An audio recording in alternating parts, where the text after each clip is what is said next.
नमस्कार। मध्य प्रदेश की ताजा और बड़ी खबरें रोजाना देखने के लिए हमारे कमल गुरु चैनल को सब्सक्राइब जरूर करें और बेल आइकन को दबाएं। आप मध्य प्रदेश के किस जिले से इस न्यूज को देख रहे हैं कमेंट बॉक्स में लिख के हमें जरूर बताएं।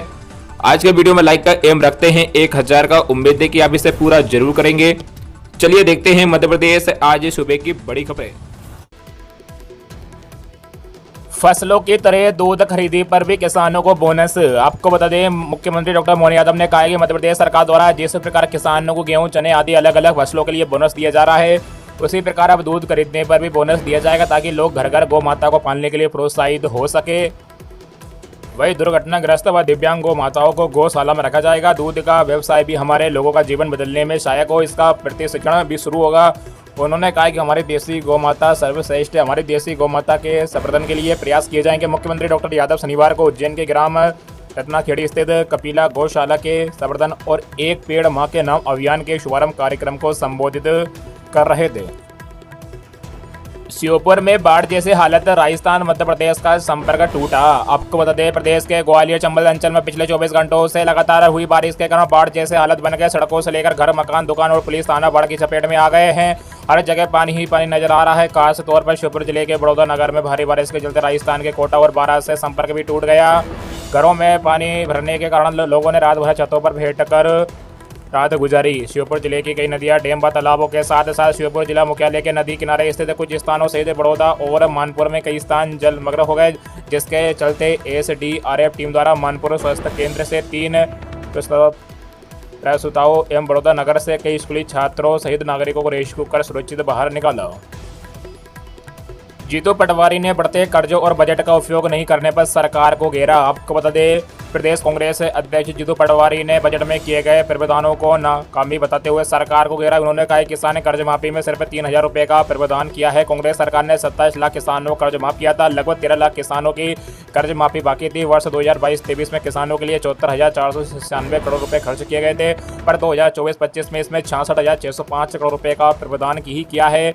भवंतर फ्लैट रेट योजना में सिर्फ 1000 रुपये रखे गए हैं। प्रधानमंत्री फसल बीमा योजना में 2022-23 में 2306 करोड़ रुपए खर्च किए गए हैं, मगर इस बजट में उसे घटाकर 2000 करोड़ रुपए कर दिया गया है। भाजपा सरकार ने प्रदेश को कर्ज एवं अन्य दायित्वों को गर्त में डुबो दिया। सरकार बजट का पूरा उपयोग नहीं कर पा रही। वे शनिवार को प्रदेश कांग्रेस के कार्यालय में पत्रकारों से बातचीत कर रहे थे।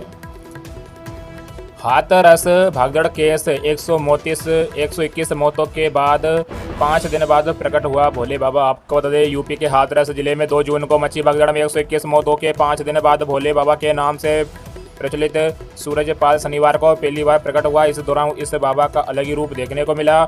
जैसे ही बाबा से उसकी प्रतिक्रिया जानने माइक उसके तरफ किया गया तो पहले 30 सेकंड तक कुछ नहीं बोला और अपनी आंखें बंद रखी। ऐसा लग रहा था जैसे जानबूझकर ध्यान लगा रहा हो। इसके बाद धीरे धीरे आंखें खोली और कहा कि जो घटना हुई है उसे लेकर मेरा मन भी दुखी है। सूरजपाल ने कहा कि लोगों को प्रशासन पर विश्वास रखना चाहिए, किसी भी उपद्रवी को बख्शा नहीं जाएगा। आगामी 5 वर्षों में 7 लाख करोड़ वार्षिक तक ले जाएंगे प्रदेश का बजट। आपको बता दें, मुख्यमंत्री डॉक्टर मोहन यादव शनिवार को उज्जैन में central India chamber of commerce द्वारा आयोजित मध्य प्रदेश बजट संदेश 2024 कार्यक्रम में शामिल हुए। इस मौके पर मुख्यमंत्री ने कहा है कि इस बार राज्य का बजट पिछले वर्ष के बजट की तुलना में 16% वृद्धि के। इस बार का बजट विकास उन्मुखी है। प्रदेश को आगे बढ़ाने के लिए बजट में कई महत्वपूर्ण प्रावधान किए गए हैं। अगले 5 वर्षों में प्रदेश का बजट 7 लाख करोड़ रुपये वार्षिक तक ले जाने का प्रयास है। इस बार के बजट में प्रदेश के समग्र विकास के लिए समुचित प्रावधान किए गए हैं। हमें अधोसंरचनात्मक विकास पर विशेष ध्यान देना है ताकि आने वाले समय में इसके सकारात्मक परिणाम देखने को मिले। खेती के लिए पर्याप्त सिंचाई हो, इसके लिए हमें मिलने वाले पानी का पूर्ण उपयोग करना होगा। मुख्यमंत्री ने कहा कि गंभीर डैम में पाइपलाइन के माध्यम से मां नर्मदा का पानी भरा जाएगा। यशवंत सागर बांधों को भी पाइपलाइन के माध्यम से भरने का कार्य किया जाएगा। इस प्रकार बांधों में वर्ष भर पानी उपलब्ध रहेगा। 23 जुलाई को आएगा मोदी 3.0 का पहला बजट। आपको बता दें, 18वीं लोकसभा के पहले सत्र की सियासी गर्मी अभी थमी भी नहीं है कि संसद के दूसरे सत्र का भी ऐलान हो गया है। ये 22 जुलाई से शुरू होकर 12 अगस्त तक चलेगा। इस दौरान 23 जुलाई को बजट भी पेश किया जाएगा। ये मोदी सरकार का तीसरे कार्यकाल का पहला बजट होगा, जिसे वित्त मंत्री निर्मला सीतारमण पेश करेगी। केंद्रीय संसदीय कार्य मंत्री किरण रिजिजू ने शनिवार को एक्स पर पोस्ट कर ये जानकारी दी। उन्होंने बताया कि राष्ट्रपति ने बजट सत्र को मंजूरी दे दी है। सत्र के दौरान लोकसभा और राज्यसभा में कुल 16 बैठकें होगी। सूत्रों की माने तो इस बार बजट में सरकार द्वारा मध्य वर्गीय लोगों को राहत देने के लिए ऐलान भी संभावना जताई जा रही है।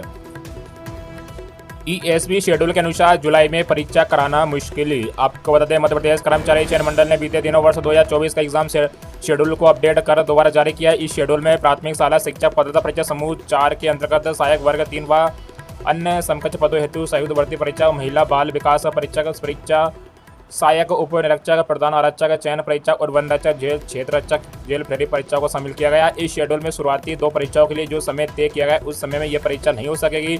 इनमें महिला स्वास्थ्य कार्यकर्ता प्रशिक्षण केंद्रों में प्रशिक्षण हेतु प्रवेश परीक्षा 2023 और प्री नर्सिंग सिलेक्शन टेस्ट 2023 शामिल है। इन दोनों के आयोजन के लिए जुलाई माह तय किया गया, लेकिन इस महीने ये दोनों टेस्ट नहीं हो सकेंगे। दरअसल किसी भी परीक्षा कराने के लिए ईएसबी को कम से कम 1.5 माह का समय लगता है, जिसमें उसका नोटिफिकेशन जारी करने से लेकिन आवेदन बुलाने और एडमिट कार्ड जारी करने के लिए समय होता है। अभी तक इन परीक्षाओं के नोटिफिकेशन जारी नहीं हो सके। इन परीक्षाओं आयोजित करने के लिए स्वास्थ्य एवं चिकित्सा शिक्षा विभाग द्वारा ईएसबी को डिमांड तो भेजी गई है, लेकिन अभी तक अंतिम रूप में सहमति नहीं मिली है। भारी बारिश के कारण रोकी गई अमरनाथ यात्रा। आपको बता दें, जम्मू कश्मीर में भारी बारिश के कारण अमरनाथ यात्रा शनिवार को रोक दी गई है। पवित्र गुफा तक जाने वाले पहलगांव और बालटाल दोनों रूट पर कल रात से रुककर बारिश हो रही। यात्रियों को वापस उनके बेस कैंप भेजा जा रहा है। मौसम में सुधार के बाद यात्रा फिर से शुरू होगी। 29 जून से शुरू हुई अमरनाथ यात्रा 19 अगस्त को खत्म होगी। 3800 मीटर ऊंचे गुफा मंदिर में अब तक 1.5 लाख से ज़्यादा श्रद्धालु दर्शन कर चुके हैं। हालांकि अमरनाथ यात्रा शुरू होने के 7वें दिन यानी 5 जुलाई को ही बाबा बर्फीली अदृश्य हो गए हैं। ऐसा पहली बार हुआ है कि अब यहाँ आने वाले श्रद्धालुओं को पवित्र गुफा के ही दर्शन होंगे। उत्तराखंड में भारी बारिश और लेड स्लाइड के कारण डोलिया देवी में रुद्रप्रयाग से गौरीकुंड और ऋषिकेश से बद्रीनाथ जाने वाला नेशनल हाईवे 107 और 58 ब्लॉक हो गया है। सरकारी कॉलेजों में ड्रेस कोड इसी सत्र से जींस और टी शर्ट में नहीं आ सकेंगे स्टूडेंट्स। आपको बता दें, मध्य प्रदेश के सरकारी कॉलेजों में पढ़ने वाले स्टूडेंट्स अब अपने मनपसंद जींस और टी शर्ट पहनकर कॉलेज नहीं जा सकेंगे। इसके स्थान पर उन्हें यूनिफॉर्म पहनकर आना होगा। उच्च शिक्षा विभाग ने अपने सभी कॉलेजों में यूनिफॉर्म लागू करने की तैयारी शुरू कर दी है। विभाग द्वारा इसी शिक्षण सत्र से सभी कॉलेजों में ड्रेस कोड लागू किया जाएगा। ड्रेस कोड के तहत छात्र पैंट शर्ट और छात्राएं सलवार कुर्ता पहनकर आएगी। यूनिफॉर्म का रंग तय करने की जिम्मेदारी विभाग ने कॉलेजों को सौंपी है। विभाग का तर्क है कि कॉलेजों में यूनिफॉर्म होने से छात्र छात्राओं के बीच एकरूपता और समानता की भावना पैदा होगी। वही गरीब अमीर और धर्म जाति का भेद नहीं रहेगा। इसके साथ ही छात्रों के मन मस्तिष्क में शिक्षा ग्रहण करने के प्रति ज़्यादा रुचि पैदा होगी। मालूम हो कि स्कूलों में सभी छात्र और छात्राएं यूनिफॉर्म में ही शिक्षा हासिल करते हैं। बिहार में 17 दिन में 12 पुल गिरे। किरकिरी के बाद सरकार ने 15 इंजीनियर सस्पेंड किए। आपको बता दें, बिहार में 17 दिन में 12 पुल गिरने के बाद सरकार ने बड़ा एक्शन लिया है। लगातार पुल गिरने की घटनाओं के बाद 15 इंजीनियर को सस्पेंड कर दिया गया।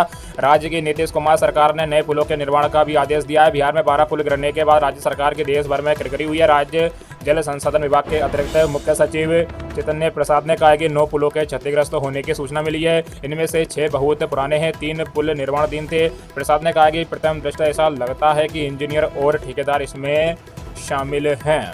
वीडियो को लाइक करें, चैनल को सब्सक्राइब करें। इस वीडियो को ज़्यादा से ज़्यादा अपने मित्रों में शेयर जरूर कीजिएगा। जय